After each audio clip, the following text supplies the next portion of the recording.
10월은 열매 맺는 달입니다. 오곡백과 무르익는, 그리고 지금까지 농부들이 땀과 수고를 아끼지 아니했던, 씨를 뿌리며 가꾸고 거두었던 열매를 거두는 아름다운 절기이기도 합니다. 그러나 하나님께서는 우리들에게도 이렇게 믿음의 열매를 맺기를 바라고, 또 이것은 우리 주님의 간절한 소원이에요. 그래서 오늘 이 15장 본문을 보게 되면 우리 주님은 포도나무고 우리는 그 포도나무에 붙어있는 가지라고 그랬어요. 그 가지는 그 포도나무를 떠나서는 살 수 없는 존재입니다. 나무에 붙어있을 때에 이 뿌리로부터 영양분을 공급받고 생명을 공급받아서 존재가 가능한 것입니다. 그 나무에 붙어 있을 때 그 가지는 잎사귀도 맺고 열매를 맺게 되고, 그러나 그 나무를 떠나게 되면 그 가지는 말라버리게 되고 결국 불쏘시개로 태워질 수밖에 없는 처참한 신세가 됩니다. 오늘 우리들도 마찬가지입니다. 우리가 예수에게 꼭 붙어 있을 때에 그때 우리는 살아나게 되고 생명을 얻게 되고 열매를 맺게 되는 거예요. 예수를 떠나서는 아무것도 할 수 없다고 우리 주님이 말씀하고 있는 것입니다. 우리는 주님께 붙어 있을 때만 신자다운 신자, 신자꽃이라는 신자가 될 수가 있고 살아있는 신자가 될 수가 있습니다. 여러분, 우리 주님께서는 제자들과 더불어 지나가시다가 시장하셨는가 봐요. 그래서 무화과 나무 앞에 서서 무화과를 따잡으시려고 했지만 열매는 없고 잎만 무성했어요.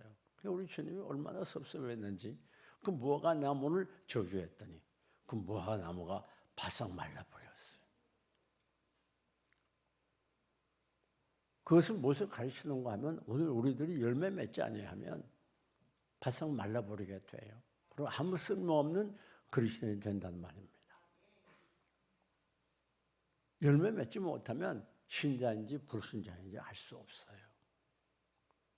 그래서 결국 밖에 보려 불살라진다는 주님의 말씀과 같은 비참한 삶이 되는 것입니다. 열매는 맺어도 되고 안 맺어도 되는 게 아니라 그리스도인이면 반드시 맺어야 되는 선택 과목이 아니라 필수 과목이라는 말입니다.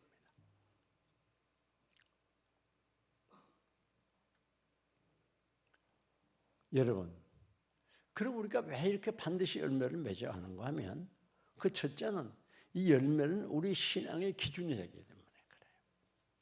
그 예수님께서 뭐라고 말씀하는 거 아니에요? 마가복음 7장 16절에서 20절에 다음과 같이 말씀하십니다. 그 열매로 그들을 알지니. 자, 그가 무슨 열매를 맺었는가 보면 무엇인지 안다, 내용을 알 수 있다는 말이에요. 그러면서 가시떨구가 어떻게 포도 열매를 맺고 엉겅퀴가 어떻게 무화과 열매를 맺겠느냐. 좋은 나무가 나쁜 열매 맺을 수 없고 나쁜 나무가 좋은 열매 맺을 수 없다. 그들의 열매를 보아서 안다 그랬어요. 무슨 말인가 하면 우리가 아무리 신앙이 좋다고 해도 나는 하나님 잘 믿어, 내 믿음 좋아, 그렇게 스스로 생각해도 거기에 행위가 따르지 않는 신앙 좋은 사람이 아니라는 거예요. 그가 얼마나 신앙이 좋은가 하는 것은 그의 삶을 보아서 알 수 있다고 하는 것입니다.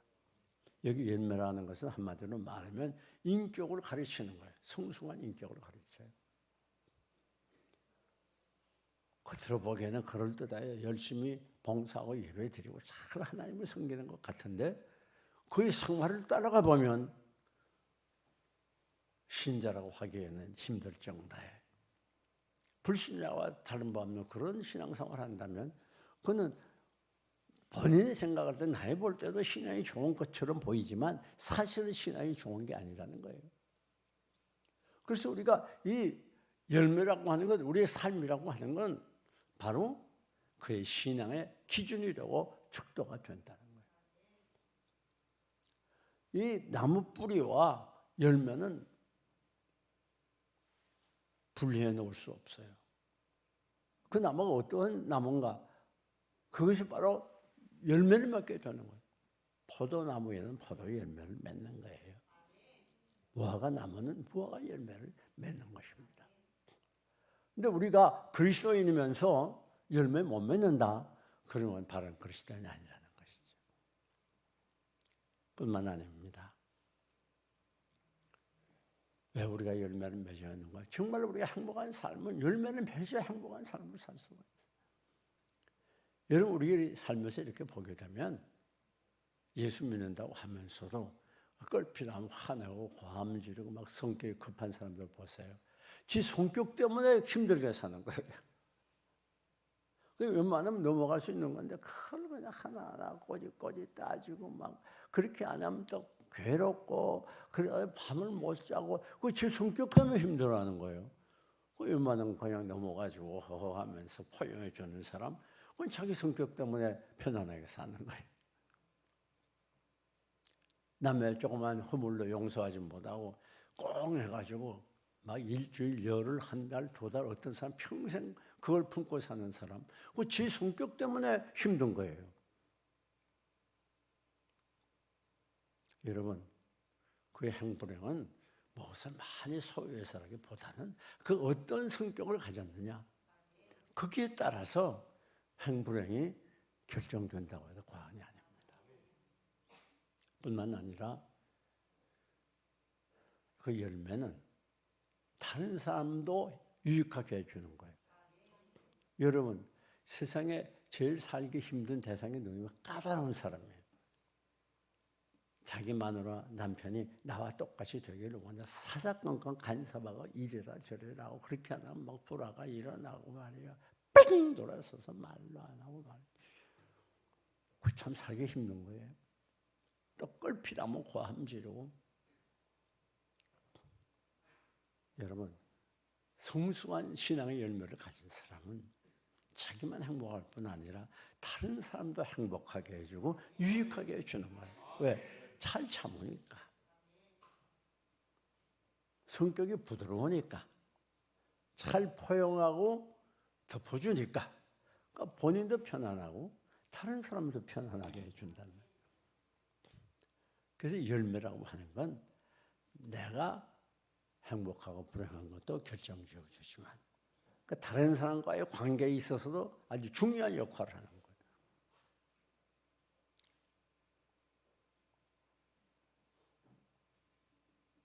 신앙의 열매는 매우 중요해요.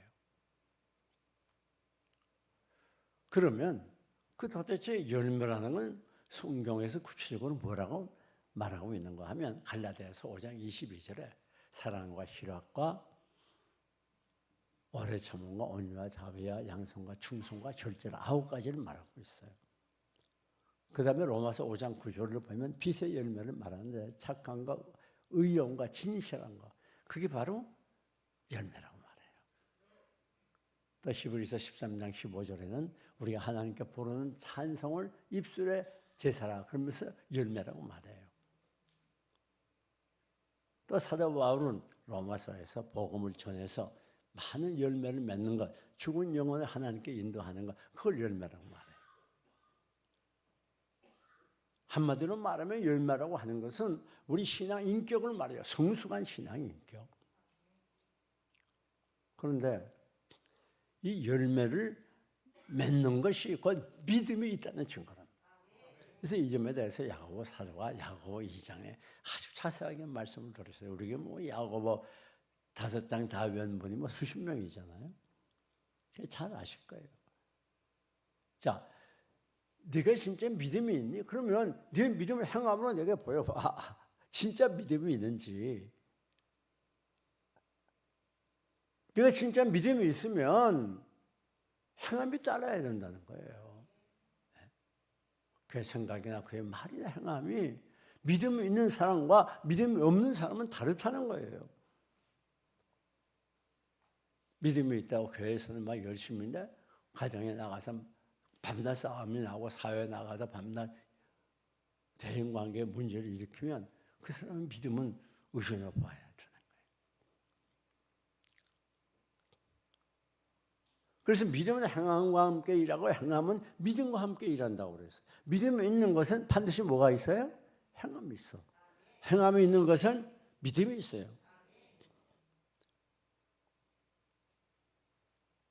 그래서 말하기를 믿음이 없는 거, 그건 행함이 없는 거야. 그러니까 그 헛된 거, 헛믿음이라고 그래요. 그 결론적으로 18절에 내려가 보면 영혼이 없는 몸이 죽은 것 같이 행함이 없는 믿음은 그 자체가 죽은 것이라. 그리고 그 죽은 믿음에 그것이 너희 자기를 구원하겠느냐? 야고보서가 그렇게 말했어요. 행함이 없는 믿음은 그 구원 자체가 문제가 있는 거예요. 그러니까 내가 예수를 믿는데 전혀 교회 나와서는 열심히 믿는 것 같은데 내 행함은 엉망이야. 그러면 구원도 한번 의심해 볼 만하다 그 말이에요. 우리 주님 얼마나 신랄하게 말씀했는가. 마태복음 7장 20절에서 너희가 주여 주여 하는 자마다 다 천국에 가는 게 아니라 아버지의 뜻대로 행하는 자가 천국에 들어간다. 의미심장한 말이잖아요. 그래서 그보다 더 의미 있는 말씀하셨어. 21절에 내려가 보면 뭐라고 말하는가 하면 교인들이 내가 주님의 이름입니다. 주님의 이름으로 선지자 노릇했어요. 그건 무슨 말인가? 오늘처럼 이렇게 말씀을 전했다고 말이에요. 주님의 이름으로 내가 귀신을 쫓아냈어요. 주님의 이름으로 내가 온갖 권능을 행했어요. 그 말은 많은 권능을 행했어요. 그 말은 무슨 말인가? 막 병도 치유하고 말이죠. 예? 굉장히 했다. 많은 사람들이 볼 때 깜짝 놀랄 만큼. 만약 우리 교회에 그런 분이 계신다면 그분이 구원 받았다고 하겠어요? 못 받았다고 하겠어요? 본인은 또 어떻게 생각했어요? 그 누구나 다 저 사람 구원 이미 받았지. 그러니까 그렇게 말씀도 전하고 능력도 행하고 막 귀신도 쫓아나고 병도 치유하고 그러지. 근데 우리 주님 뭐라고 하는 줄 알아요? 나는 너를 알지 못해. 불법을 행하는 자들아 내게서 떠나가. 굉장히 심각한 말씀이에요. 누구나 다 우리가 한번 자신을 돌이켜볼 말씀입니다. 우리 교회 교인들이 얼마나 열심입니까? 봉사하고 섬기고 전도하고 정말 예배에 열심이고 아마 다른 교회에서 찾아보기 어려울 만큼 그렇게 열심히 있어요. 그러나 우리가 분명히 알아야 되는, 그렇다면 내가 그렇게 믿음이 있어 보이는데 내가 실제 내 삶은 어떠한가? 우리가 한번 심각하게 돌이켜볼 필요가 있어요. 오늘 내 가정에서 내 삶을 보고 내 불신 남편이 정말 교인으로 인정할 수 있는가? 당신 보니까 당신이 정말 믿는 사람이야? 나도 교회 나가야 되겠어. 대부분의 불신 남편이나 아내들이 교회 안 나오는 이유가 그 배우자가 행하는 행동 때문에 안 나오는 경우도 꽤 많이 있을 거예요. 너 보니까 내가 교회 나가겠냐? 불신 이웃들이 볼 때 저 사람들이 예수 믿는다는데 하는 거 보니까 화는 더 달라고 조그만 이권 문제에 가서는 더 욕심이 많고 양보하지 않고 까다롭게는 더 많이 까다롭고 거짓말 떡 먹듯이 하고 하는 거 보니까 예수 믿는 사람 아니야. 그럴 수도 있다고 말해요. 여러분이 열심히 나와서 예배하고 봉사하고 헌신하고 전도하는 게 좋은 거예요. 나쁘다는 게 아니에요. 그러나 중요한 것은 그것이 여러분의 믿음을 결정하는 기준이 될 수 없다고 말해요. 우리 어느 정도 알 수 있겠죠. 그러나 그것이 정확한 기준이 될 수 없어요. 그 정확한 기준은 뭡니까? 우리가 살아가는 삶의 전 영역에서 어떻게 살아가느냐. 우리가 기독교인다운 말을 하고 기독교인다운 생각을 하고 기독교인다운 행동을 통해서 하나님께 영광을 돌리고 불신자들에게 예수 그리스도의 빛으로 인정받고 있는가? 이거 상당히 중요하다고 말이에요. 우리 주님이 보는 건 믿음을 보는 거예요. 사랑하는 여러분, 자 그렇다면 중요한 문제에 도달하게 됐잖아요. 우리가 어떻게 이 열매를 맺을 수가 있겠는가? 그렇잖아요. 그 첫째는요. 오늘 본문 보니까 2절에 주 안에 거하라. 내가 너희 안에 너희가 내 안에 거하라 그랬어요. 이 엔토크리스토라고 하는 헬라어는 바울 사도의 중심 사상입니다. 다른 분들은 별로 쓰지 않았어요. 자, 이 주 안에 거하면 열매를 맺는다 그랬어요. 그 주 떠나면 열매를 맺을 수 없는 거예요. 아니, 가지가 스스로 생각하기를, 야, 내가 나무에 붙어 있으니까 답답해. 그리고 떨어져 나가면 그 가지는 제가 아무리 잘라서도 말라지고 불살라질 수밖에 없어요. 여러분, 만약에 물고기가 생각할 때, 야, 내가 이렇게 답답하게 물속에서만 살아도 그냥 더 육지에 나가서 저 아름다운 자연을 내가 좀 엔조이하고 저 사람들과 같이 좀 멋지게 살았으면 좋겠다. 그래서 어떻게 노력해서 물속에서 나왔어요. 그 물고기 어떻게 될까요? 조금 이따 죽어버리게 돼요. 우리가 생각할 때 그리스도밖에 살면 좋아 보이고 행복해 보이지만, 그러나 예수 안에 있을 때 열매를 맺습니다. 예수 떠나면 죽는 거예요. 주 안에 거해야 돼요. 물을 떠난 고기가 혹시 산다 하여도 예수 떠난 심령은 사는 법이 없네. 예수여 예수여 내 중심에 오셔서 예수 한 분만으로 만족하옵니다. 예수는 내 생명 또한 나의 기쁨. 예수 없이 내 영혼 잠시도 못 사네. 그렇습니다. 주 안에 있을 때에 열매를 맺습니다. 주 떠나서는 너희가 아무것도 할 수 없다. 그러면 문제가 있습니다.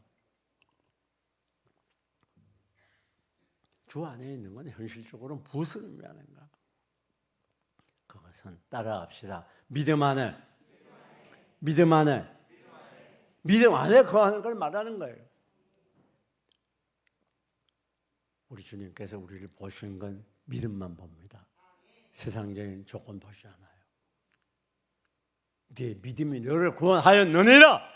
믿음이 있을 때 질병도 치유받게 되고, 믿음이 있을 때 문제도 해결돼요. 믿음이 있을 때에 갈 길로 열어지고. 그리스도인의 삶은 믿음의 삶이에요. 믿음이 중요한 거예요. 믿는 만큼 되는 거예요. 믿음 안에 거하는 것이 주 안에 거하는 거예요. 하나님 우주 만물을 창조하신 전능한 하나님이라고 하는 걸 100% 믿어드리는 거예요. 내가 아무리 심각한, 아무리 힘들고 고통스러운 상황에 있다 할지라도 하나님은 살아계신 하나님이에요. 전능하신 하나님이야. 지금도 이 어려운 상황에 하나님 반드시 나를 도와주신다고 하는 믿음으로 오히려 강하고 탐대하게 나아갈 수 있는 사람. 하나님 그 믿음을 결코 버리는 법이 없어요. 그게 주 안에 있는 거예요. 온 세상 사람이 다 나를 버리고 멀리하고 왕따가 되고 더 이상 어쩔 수 없는 마지막 자리에 떨어졌다 할지라도, 그러나 나를 사랑하시는 우리 하나님은 지금도 내 옆에 계셔. 반드시 우리 하나님이 나를 절망의 자리에서 구원해 주신다. 믿음을 가지고 나아가면 하나님이 붙들어 일으켜주는 거예요. 내 모든 것 다 사라지고 아무것도 없어. 더 이상 어쩔 수 없는 캄캄한 어둠의 터널을 걸어갈지라도, 그러나 하나님이 지금도 나와 함께 하셔. 나는 엎드러질지라도 망하지 않아. 그런 믿음을 가지고 나아가게 되면 우리 하나님이 해결의 길을 열어주는 거예요. 주 안에 있는 건 믿음 안에 있는 거예요. 하나님을 믿는 믿음, 살아계신 하나님, 전능하신 하나님, 하나님 우리의 아버지가 된다는 믿음. 나는 하나님의 자녀야. 하나님은 사랑이라는 믿음. 나를 위해서 십자가에서 피 흘리고 죽어주신 그 하나님. 그래서 나를 하나님의 소유로 삼았기 때문에 나 어떤 경우에도 넘어지지 않아. 나는 7번 넘어져도 다시 일어나. 이런 믿음. 하나님의 사랑을 굳게 믿는 믿음.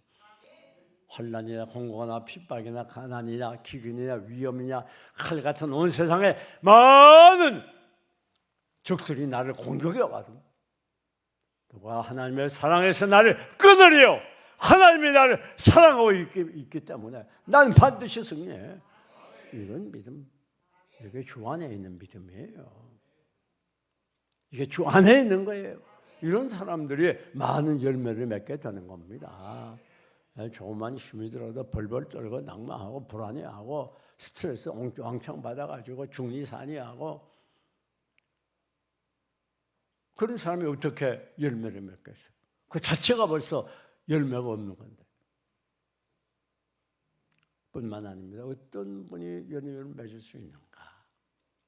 자기가 죽는 분이 열매를 맺어요. 죽는 만큼 열매를 맺어요. 그래서 사도 바울은 나는 날마다 죽는다고 그래요. 우리 예수님이 뭐라고 말합니까? 하늘의 미랄이 땅에 떨어져 어떻게 하면? 죽으면, 썩으면 그때 말이 열매를 맺어요. 죽지 않고 있으면, 썩지 않고 있으면 열매 맺지 못해요.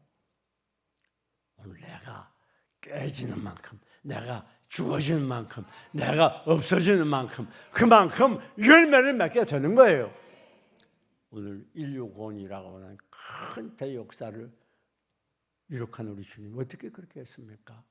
하나님이라고 큰 소리치고 고함 지른 게 아니에요. 우리 주님이 친히 이 땅에 오셔서 자기를 깨뜨렸어요. 그래서 십자가에서 못 박아 죽으셨어요. 그래서 오늘 온 인류들 선택자들이 구원받는 기적이 일어나게 돼 열매를 맺게 된 거예요. 한 가정에서도 한 사람이 나는 죽겠다고 떨어지겠다고 썩어지겠다고 각오하고 그 가정을 받들고 봉사하면 많은 열매를 맺어서 그 가정이 복을 받게 되는 거예요. 따라합시다. 내가 죽는 만큼 됩니다. 죽는 만큼 열매를 맺습니다. 얼마만큼 열매를 맺어요? 내가 죽는 만큼. 모든 문제의 요인은 뭡니까? 내가 죽지 못해서 문제가 되는 거예요. 내 생각, 내 뜻, 내 의견, 내 주장, 내 이권 이게 죽지 못하니까 이게 살아서 펄펄 뛰고 이게 살아서 나타나니까 열매를 못 맺지. 하나님의 영광을 가지고.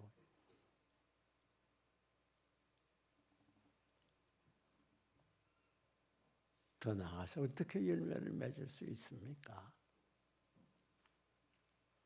오늘 내 자신이 성실한 삶을 살 때 열매를 맺을 수 있어요. 성실해야 돼. 여러분 뿌린 대로 거두는 거예요. 불성실한 사람 이 땅에서 성공하는 법이 없습니다. 내가 얼마만큼 성실한가 그게 중요해요. 이 사회도 여러분 보세요. 그래도 어떤 회사는 마찬가지예요. 뭐 큰 기업이든 작은 기업이든 할 거 없어요. 거기서 그래도 부장급으로 그래도 뭐 좀 더 높은 지위에 이사로 올라가고 또 책임자로 있는 사람들을 봐요. 다 성실한 사람들이에요.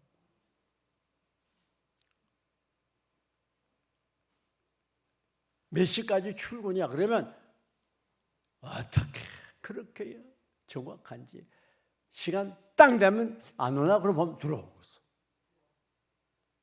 어떻게 그렇게 좀 늦거나 이르지도 않고 정각이 없는지. 또 퇴근할 때는 마찬가지야. 그런 사람은 성공하기가 힘들어요. 출근도 일찍 하고 퇴근도 천천히 하고 자기의 좀 넣을 수 있는 권리, 시간도 포기해가면서 희생하고 수고하는 사람이 어느 곳에 가도 다 인정을 받게 되고 우두머리가 되는 거예요. 예. 게으른 사람 좋아하는 사람이 어디 있어요? 그런 사람이 어느 곳에서 꼭 필요한 사람이 되는 거예요. 오래전 얘기입니다만은 제가 사는 아파트에 경비실이 있었어요. 한 동마다 그때는 경비실이 있었어요.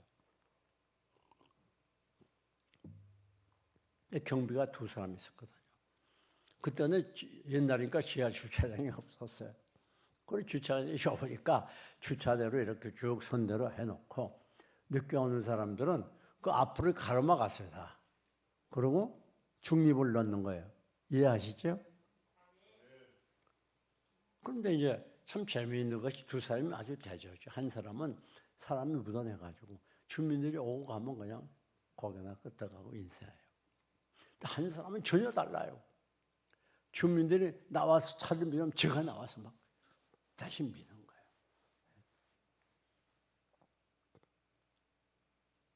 주민들이 뭐 짐을 이렇게 싣고 오면 자기가 나와가지고 같이 실어도 주고 또 날라다도 주고 잠시 가만히 있질 않아요.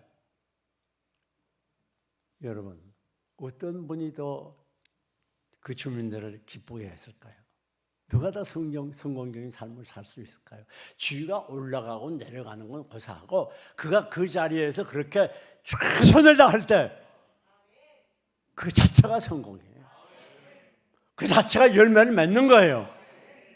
아마 주민들이 그렇게 열심히 일하는 분에게 꽤 많은 걸 갖다 줬을 거예요. 저도 꽤 많은 걸 갖다 줬으니까요. 그럼 미안하잖아요. 자꾸 서비스 해주는데 모른 척하고 있을 수 없고 그렇잖아요. 그래? 어차피 하는 건데 지극히 적은이라도 최선을 다하고 성실하게 살아가고 그 사람이 결국은 열매를 맺는 거예요. 심은 대로 거두는 거예요. 제가 지금까지 많은 부교육자들과 교인들과 더불어 일을 해보니까 생각밖에 성실한 사람이 많지 않더라고요. 주인이 원하는 것보다 더 많이 하고 더 열심히 하는 사람들, 그런 사람들이 어디가나 인정받고 사랑을 받는 거예요. 눈치 보면서 내가 얼마 봉급을 받는데 그렇게 하는 사람은 성공할 수가 없어요. 이제 결론을 집니다. 자, 그러면 어떻게 열매를 맺어요? 주 안에 있을 때. 어떻게 열매를 맺어요? 자기가 죽어지는 만큼. 어떻게 열매를 맺어요? 성실하게 될 때. 그러면 이렇게 열매를 맺으면 어떠한 복을 주시는가? 첫째는 2절을 3절에 그 가지를 깨끗하게 한다고 그랬어요. 깨끗한 삶을 살게 돼요. 여러분 생각해 보세요. 열매를 맺으려면 순종해야 된다. 순종하는 자체가 열매를 맺는 거잖아요. 이웃을 사랑해. 그래서 사랑하면 그 자체가 열매를 맺고 그게 인격이 되는 거예요. 계속 사랑하다 보면 습관이 되고 체질이 되는 거예요. 오래 참아라. 그래서 오래 참았어요. 그러면 그게 열매가 자체가 되는 거예요. 오래 참는 인격이 되는 거예요. 원수를 사랑해, 용서해. 그러면 그 말씀대로 사랑하고 용서하면 그게 열매예요. 그게 인격이라고 말이에요. 순종하지 않고는 열매 맺을 길이 없어요. 일단 우리는 깨끗한 삶을 살게 돼요. 여러분, 뿐만 아닙니다. 원하는 대로 구하라. 그러면 주겠다고 그랬어요. 7절에 우리가 열심히 열매를 맺으면 우리가 원하는 우리 주님이 다 주시겠다고 약속해요. 그리하면 이루리라. 어떻게 하면? 열매 맺으면. 뿐만 아닙니다. 8절에 가보게 되면 우리가 열매를 맺을 때 하나님께 영광이 되고 우리가 예수님의 제자가 된다고 그랬어요. 제자는 반드시 열매 맺어야 제자지. 교회 열심히 나온다고 한 제자가 되는 게 아니에요. 참 제자는 열매 많이 맺어 드려야 참 제자가 되는 겁니다. 이제 말씀을 맺습니다. 사랑하는 교우 여러분, 이제부터 이 수확철 가을을 맞이해서 우리 모두 열매를 맺는 그리스도인 되시기를 축원합니다. 어떻게 열매 맺어요? 주 안에 있을 때. 어떻게 열매 맺어요?